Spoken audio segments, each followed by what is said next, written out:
मुझे बहुत ही दुख और अफसोस है कि जो माइग्रेंट वर्कर्स कई सालों से कश्मीर में आते हैं, बल्कि पूरी रियासत में आते हैं,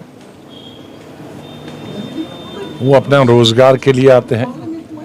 लेकिन जहाँ तक उनके रोज़गार का सवाल है वो तो ठीक है उनके लिए, लेकिन कश्मीरी अवाम की मदद के लिए आते हैं। यहाँ मेसन्स की कमी है, वो बाहर से आते हैं। सड़क पे मज़दूरों की कमी है, उसके लिए आते हैं।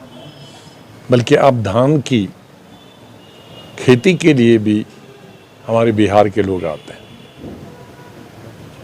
तो जितने भी मज़दूर बाहर से आते हैं, चाहे वो बिहार से आएँ या और बंगाल से आएँ या किसी भी सूबे से आएँ, वो यहाँ के आवाम की खिदमत करने के लिए आते हैं, यहाँ के आवाम की सेवा करने के लिए आते हैं। और अगर कुछ लोग शरारत पसंद अनासिर उन पे हमला करें, उनको मारें, ये तो अच्छी बात है कि इस दफ़ा उस हमले में वो बच गए, लेकिन इससे पहले भी पिछले कई सालों में उनकी जानें ली गई हैं, जिसकी वजह से अगर इसी तरह से हरासा किया गया इन बाहर के मज़दूरों को, और ये बाहर के मज़दूर सिर्फ हमारी रियासत में नहीं आते हैं, हमारे मज़दूर भी रियासत के तकरीबन 10-15 सूबों में जाते हैं काम करने के लिए।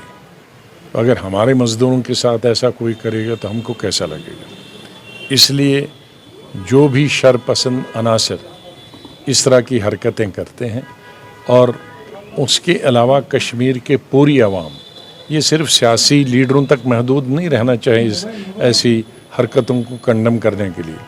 कश्मीरी आवाम जिनके खेत में वो काम करते हैं, जिनके मज़दूरी वो मकान बनाने में काम करते हैं, जिनके मेसन का तौर पे वो काम करते हैं, जिनके फ्रूट अक्टूबर नवंबर के महीने में फ्रूट उतारने के लिए या पेटियां चढ़ाने के लिए ट्रकों में ऊपर नीचे चढ़ाने के लिए काम करते, उन सबको कंडम करना चाहिए।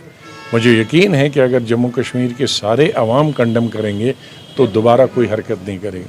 और देखें क्या होता, 2-3 सियासी पार्टियां कंडम करती हैं तो ऐसी हरकत करने वाले समझते हो हमें तो अवाम कंडम नहीं करती। ये अवामी मसला होना चाहिए और अवाम ही ये खिदमत करते हैं, करने के लिए आते हैं।